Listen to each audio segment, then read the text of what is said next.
Assalamualaikum warahmatullahi wabarakatuh. Alhamdulillah wassalatu wassalamu ala Rasulillah wa ala alihi wa sahbihi wa man wala wa la haula wa la quwata illa billah.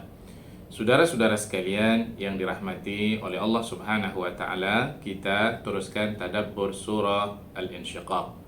Dan sekarang kita sampai pada bahagian yang kedua. Judul pada bahagian yang kedua ini adalah orang-orang yang akan mendapatkan hisaban yasira, yaitu hisab yang mudah.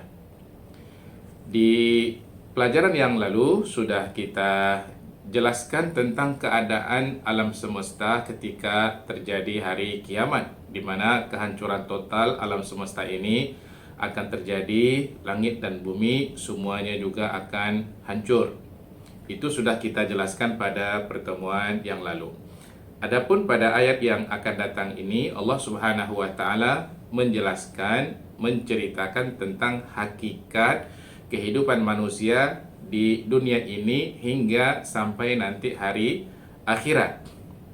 Allah Subhanahu wa taala berfirman, A'udzubillahi minasyaitonirrajim. Ya ayyuhal insan, wahai manusia, innaka kadihun ila rabbika kadham famulaqih, sesungguhnya kalian telah bekerja dengan sungguh-sungguh, dengan susah payah menuju Tuhanmu. Famulaqihi, maka pasti kalian akan menemuinya. Nah, menemui Allah Subhanahu wa taala. Saudara-saudara sekalian yang dirahmati oleh Allah Subhanahu wa taala, dari ayat ini ada beberapa hal yang bisa kita fahami. Yang pertama adalah Allah Subhanahu wa taala di sini mengingatkan manusia, al-insan, manusia. Perkataan al-insan di sini adalah mencakupi seluruh jenis manusia, baik muslim ataupun kafir, apapun bangsanya, apapun warna kulitnya, kecil besar, tua muda, semuanya masuk dalam perkataan al-insan. Karena di dalam bahasa Arab, al-insan itu dikatakan ismul jinsi, isim jenis, yang artinya mencakupi seluruh jenis manusia, spesies manusia. Itu yang pertama. Yang kedua adalah Allah Subhanahu wa taala mengingatkan di sini, bagaimanapun mereka bekerja sekuat tenaga, berlelah-lelahan dalam hidup ini, baik untuk melakukan kebaikan ataupun kejahatan, maka mereka harus ingat bahwa perbuatan itu akan dibalas oleh Allah Subhanahu wa taala nanti di akhirat. Famulaqihi, dia akan mendapatkan balasannya. Allah Subhanahu wa taala menjelaskan di dalam ayat yang lain, faman ya'mal mithqala dzarratin khairan yarah, barang siapa yang mengerjakan kebaikan seberat apapun, dia akan mendapatkan balasannya. Wa may ya'mal mithqala dzarratin syarran yarah, barang siapa yang melakukan kejahatan seberat apapun juga dia akan mendapatkan balasannya.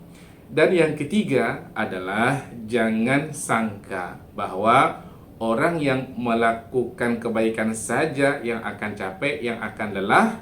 Akan tetapi sesungguhnya orang-orang yang melakukan kejahatan, melakukan maksiat, melakukan dosa juga sebenarnya mereka capek dan lelah.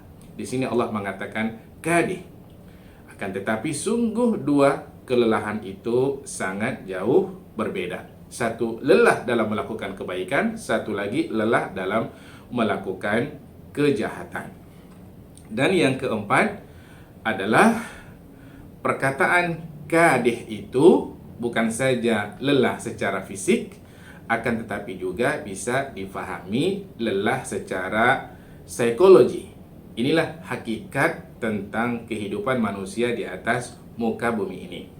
Dan yang kelima adalah kemudian perkataan famulaqih, ya, itu juga bisa bermakna bahwa sehebat apapun manusia di atas muka bumi ini, pada akhirnya dia juga akan mati dan dia juga akan menghadap Allah Subhanahu wa taala. di dunia ini tidak ada yang kekal dan tidak ada yang abadi kecuali hanya Allah Subhanahu wa taala. Selain Allah, suka atau tidak suka, cepat atau lambat, dia akan kembali kepada Allah Subhanahu wa taala. Dan yang berikutnya adalah sesungguhnya yang namanya kematian itu sudah sangat dekat. Hal itu dapat kita fahami dari huruf fa yang ada pada perkataan famulaqihi, di mana huruf fa itu fungsinya adalah untuk menyatakan, ini kata para ulama bahasa, untuk menyatakan at-tartibu wat-ta'qib, yang artinya segera setelah kehidupan di atas muka bumi ini, ya, dia akan menemui Allah Subhanahu wa taala. Allah Subhanahu wa taala menegaskan di dalam ayat yang lain, inna ilaina iyabahum, sesungguhnya kepada kamilah mereka akan kembali. Baik, saudara-saudara sekalian yang dirahmati oleh Allah Subhanahu wa taala. Pada ayat berikutnya Allah Subhanahu wa taala menjelaskan keadaan orang-orang yang berlelah-lelah dan bersusah payah saat hidup di atas dunia ini, sebagaimana yang disebutkan di atas tadi. Nah, bagaimana pula keadaan mereka nanti di akhirat? Nah, ada dua bahagian yang akan disebutkan oleh Allah Subhanahu wa taala. Ada dua kelompok manusia yang akan disebutkan oleh Allah Subhanahu wa taala pada ayat berikut ini. Yang pertama adalah orang yang berlelah-lelah dalam kebaikan. Maka akan diberikan kitabnya dari sebelah kanan dan akan dihisab dengan hisab yang mudah. Fa'amma man utiya kitabahu biyamini, maka barang siapa yang diberikan kitabnya dari sebelah kanan, fasawfa yuhasabu hisaban yasira, maka dia akan dihisab oleh Allah Subhanahu wa taala dengan hisab yang mudah. Nah, di sini saudara-saudara sekalian, diberikan kitab dari sebelah kanan, itu pertanda mereka akan dimasukkan ke dalam surga Allah Subhanahu wa taala. Nah, kemudian apa pula maksud hisab yang mudah itu? Ya. Nah, hisab yang mudah itu sebagaimana yang disebutkan di dalam hadis baginda Rasulullah sallallahu alaihi wasallam, bahwa Allah Subhanahu wa taala saja bersama hambanya yang akan dihisab itu, ya. Jadi orang yang dihisab itu kemudian akan mengakui dia dengan Allah, kemudian dia mengakui seluruh kesalahan-kesalahan, seluruh dosa-dosa yang pernah dilakukannya masa hidup di atas dunia. Dia akan mengatakan, ya Allah, aku telah mengerjakan yang ini. Ya Allah, aku telah mengerjakan yang ini. Ya Allah, aku sudah mengerjakan yang ini. Nah, tidak ada satupun dosa yang diingkarinya. Semua diakuinya, semua diiktirafnya di hadapan Allah Subhanahu wa ta'ala. Maka kemudian Allah Subhanahu wa taala mengatakan kepadanya, cukup kata Allah, inni qad satartuha alaika, sungguh aku sudah menutupi dosa-dosamu masa hidup di atas dunia, fid dunya, wa ana aghfiruha lakal yaum, dan aku sudah bagi ampunan untuk kamu pada hari ini. Hadis ini diriwayatkan oleh Al-Imam Al-Bukhari rahimahullah. Nah, setelah itu kemudian ia menemui ahli keluarganya di dalam surga. Dia akan masuk ke dalam surga dan dia akan menemukan seluruh ahli keluarga di dalam surga yang kalau kebetulan mereka semuanya masuk surga dalam keadaan riang gembira. Wa yanqalibu ila ahlihi masrurah, dan dia akan kembali kepada ahli keluarganya. Di sini ahli keluarganya di sini bermaksud ada ahli keluarganya yang sama-sama masuk ke dalam surga Allah Subhanahu wa taala, atau bisa juga maksud ahli keluarga di sini adalah sesama mukmin, sesama muslim yang Allah Subhanahu wa taala masukkan ke dalam surga. Jadi mereka masuk ke dalam surga itu semuanya dalam keadaan riang dan gembira. Ia masuk ke dalam surga dalam keadaan riang gembira, wajahnya berseri-seri, dari segi wajahnya nampak akan berseri-seri. Ya, baginda Rasulullah sallallahu alaihi wasallam pernah mengatakan tentang keadaan orang yang masuk ke dalam surga. Kata Nabi, "Inna awwala zumratin tadkhulul jannah." Sesungguhnya kumpulan pertama yang akan masuk ke dalam surga, ala suratil qamari, itu bentuk wajahnya, maksudnya cahaya di wajahnya itu seperti cahaya bulan, lailatul badri, pada bulan purnama, pada malam purnama. Wajahnya berseri-seri, maksudnya bercahaya, ya, tanda mereka gembira. Itu yang pertama. Yang kedua, ya, orang-orang yang berlelah-lelahan dalam melakukan dosa, maksiat, kekufuran, kesyirikan, ya, dan karena mereka tidak beriman kepada Allah Subhanahu wa taala, maka mereka ini akan diberikan catatan amal mereka dari sebelah belakang. Wa amma man utiya kitabahu wara'a dhahri, dan adapun orang yang diberikan catatan amal dia dari sebelah belakang. Nah, apa maksud di sini dari sebelah belakang?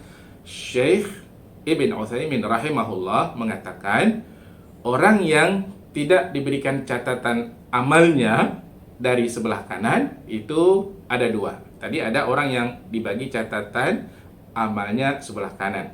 Ada orang yang tidak diberikan catatan amalnya dari sebelah kanan. Mereka ini ada dua, kata Syekh Utsaimin.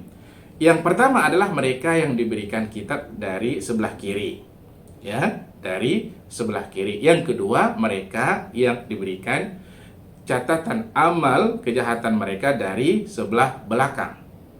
Hanya saja disebutkan kata beliau di sini, wallahu taala a'lam, mereka yang diberikan catatan amal itu dari sebelah belakang adalah sebenarnya pada awalnya diberikan dari sebelah kiri juga. Akan tetapi begitu diberikan catatan amal itu, ya, diputarkan tangannya ke belakang, ya. Hal ini memberikan isyarat. Apa isyarat? Ketika diberikan dari sebelah kiri dan diputarkan tangannya sebelah belakang, ini memberikan isyarat bahwa begitulah dia dulu masa hidup di atas dunia, ia melemparkan Al-Quran ke arah belakangnya. Ya, orang yang seperti ini nanti di akhirat akan mengatakan fasaufa yad'u thubura, maka dia akan berteriak. Ya, apa teriakan dia? Celakalah aku. Celakalah aku. Ya, itu teriakan dia. Ia berteriak di sini maksudnya adalah tanda dia menyesal. Akan tetapi, saudara-saudara sekalian, sudah tidak ada gunanya lagi penyesalan. Karena pada hari itu bukan waktu untuk beramal. Waktu beramal itu adalah ketika mereka hidup di atas dunia. Di akhirat, mereka hanya mendapatkan balasan dari apa yang sudah pernah mereka lakukan masa hidup di atas dunia. Kemudian Syekh Abdurrahman Habnaka Al-Maidani rahimahullah mengatakan bahwa maksud dari teriakan mereka itu, celakalah aku, itu adalah harapan agar dimatikan saja seketika itu dan tidak hidup lagi, ya, agar mereka bisa terlepas dari azab Allah Subhanahu wa taala. Jadi bentuknya itu adalah yad'u, doa, berharap agar mati saja. Nah, apakah harapan itu terwujud? Harapan itu hanya tinggal harapan, tidak akan pernah terwujud. Bahkan wa yasla sa'ira, dia akan dimasukkan ke dalam api neraka, yang api neraka itu sa'ira, menyala-nyala. Iya, ia akan dimasukkan ke dalam neraka yang apinya menyala-nyala dan akan kekal di dalamnya. Na'udzubillah min dzalik. Nah, mereka-mereka yang dimasukkan ke dalam neraka ini, saudara-saudara sekalian, dulu saat mereka berada di atas dunia, mereka bersenang-senang dan gembira bersama ahli keluarganya. Bersenang-senang dalam kekufuran, dalam kefajirannya, dalam kefasikannya, dalam kesyirikannya. Bersenang-senang dengan dosa, maksiat yang dilakukannya. Bersenang-senang dengan kezaliman, kesewenang-wenakan, ya, yang juga dilakukannya. Innahu kana fi ahlihi masrura, sungguh dulu dia ketika hidup di atas dunia itu mereka dalam keadaan riang gembira di kalangan ahli keluarganya, tapi riang gembiranya itu adalah dalam melakukan kemaksiatan kepada Allah Subhanahu wa taala, tanpa ada sedikit pun mengambil berat tentang peringatan yang datang dari Allah Subhanahu wa taala. Sehingga pada akhirnya saudara-saudara sekalian, ya, kesenangan dan kegembiraan itu akan diiringi dengan penyesalan yang sangat mendalam dan berkepanjangan, ya, ketika Allah masukkan mereka ke dalam neraka. Nah, sekarang saudara-saudara sekalian, coba bandingkan antara dua kegembiraan. kegembiraan orang-orang yang beriman kepada Allah Subhanahu wa taala dan juga kegembiraan orang-orang yang kufur kepada Allah Subhanahu wa taala. Kegembiraan orang-orang yang beriman ya itu akan berkekalan sampai mereka masuk ke dalam surga. Sementara kegembiraan orang-orang yang melakukan maksiat, kekufuran, kesyirikan, ya, kezaliman, ya, kegembiraan itu ya hanya sifatnya sangat sementara dan akan berujung duka selama-lamanya. Iya, akan berujung duka selama-lamanya. Nah, sekarang kalau kita tanya, kenapa hal itu terjadi? Kenapa hal itu terjadi? Jawabannya adalah karena mereka tidak percaya akan adanya hari kiamat yang akan terjadi, ya, dan juga mereka tidak yakin akan adanya hari berbangkit, tidak yakin akan adanya hari pembalasan, ya, dari Allah Subhanahu wa taala. Innahu dhanna an lan yahur, sesungguhnya dia menyangka bahwa dia sekali-kali tidak akan pernah kembali kepada Allah Subhanahu wa taala. Akan tetapi Allah kemudian mengatakan, bala, sungguh, ya, mereka akan dikembalikan. Inna rabbahu kana bihi basira, sungguh Tuhannya senantiasa melihatnya, karena Allah itu maha melihat dan maha mengetahui. Iya, sungguh dia akan kembali kepada Allah Subhanahu wa taala yang maha melihat seluruh amal perbuatan manusia. Dia akan diberikan balasan oleh Allah Subhanahu wa taala nanti di akhirat sesuai dengan kebijaksanaan dan keadilan Allah Subhanahu wa taala. Baik, saudara-saudara sekalian, sudah selesai kita pada bahagian yang kedua dari tadabbur surah Al-Insyiqaq. Seperti biasa, kira-kira apa pelajaran yang bisa kita ambil dari bahagian yang kedua ini, dari ayat-ayat yang sudah kita jelaskan di atas. Wallahu ta'ala a'lam. Mungkin diantaranya adalah pertama, sesungguhnya kehidupan kita di atas dunia ini ya akan ada ujungnya, akan ada garis finishnya, ya pasti ada, yaitu kita akan kembali kepada Allah Subhanahu wa taala. Suka atau tidak suka, cepat atau lambat, kita akan kembali kepada Allah Subhanahu wa taala.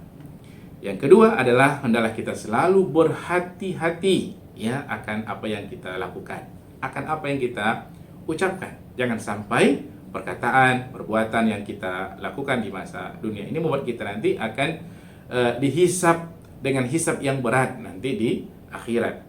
Dihisab dengan hisab yang berat oleh Allah Subhanahu wa taala. Dan yang ketiga, hendaklah kita selalu berdoa kepada Allah Subhanahu wa taala dengan doa yang dibaca oleh baginda Rasulullah sallallahu alaihi wasallam, ya Allah, hisablah aku dengan hisab yang mudah. Baik, saudara-saudara sekalian, selesai sudah bahagian yang kedua dari tadabbur surah Al-Insyiqaq. Jumpa lagi pada bahagian yang ketiga. Assalamualaikum warahmatullahi wabarakatuh.